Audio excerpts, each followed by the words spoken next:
So we're going to look at the general integral of the form 1 over the square root of a squared. So a is just some real number, and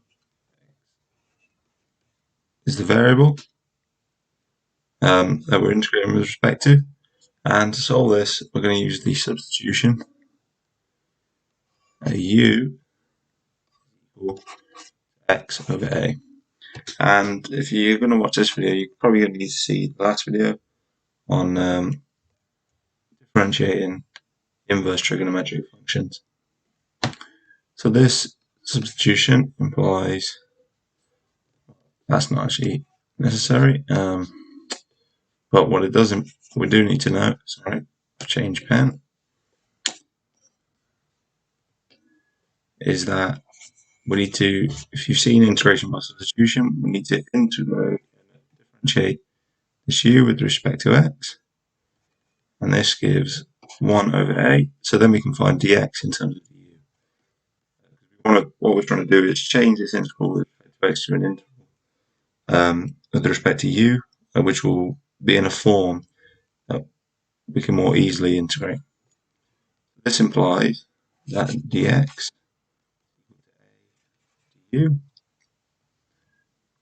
Okay, and now substituting this in, okay, so we need that x is equal to ua. Okay, we get that this integral is therefore equal to the integral of, so which from dx for a du. So we have a du, and then we've got the a squared here, and then we've got minus u squared a squared.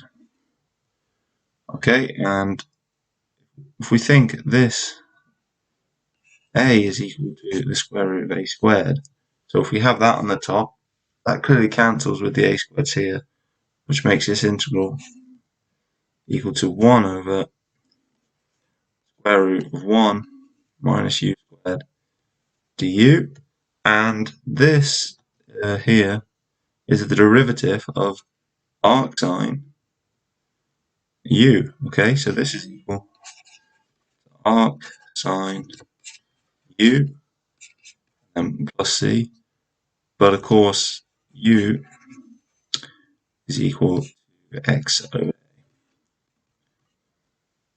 a. What I would encourage you to do is, can you do another similar integration using the derivative of arctan?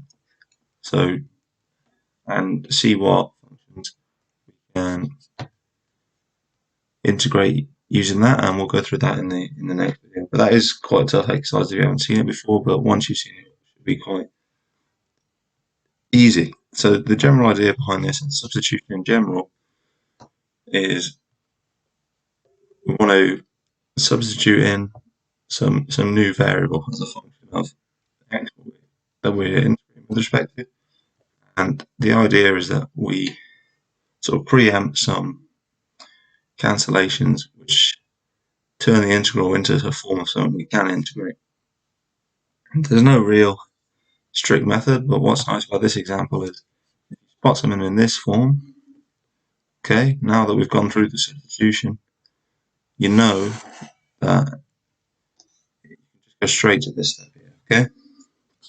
But I would encourage you, maybe for the first couple of examples you do, so maybe as a challenge, I'll say try and integrate 1 over 9 minus x squared dx, and do that by trying to use the full substitution method. Then from then on, you can just essentially read off your and just plug that in. Alright, so if you do have any questions on this, because I understand it can be a little bit weird to get your head around, let me know down in the comments. Have a go at that exercise with arctan, and I'll go through that in the next video. If you did enjoy this video, please be sure to like and subscribe, and I hope to see you in the next one.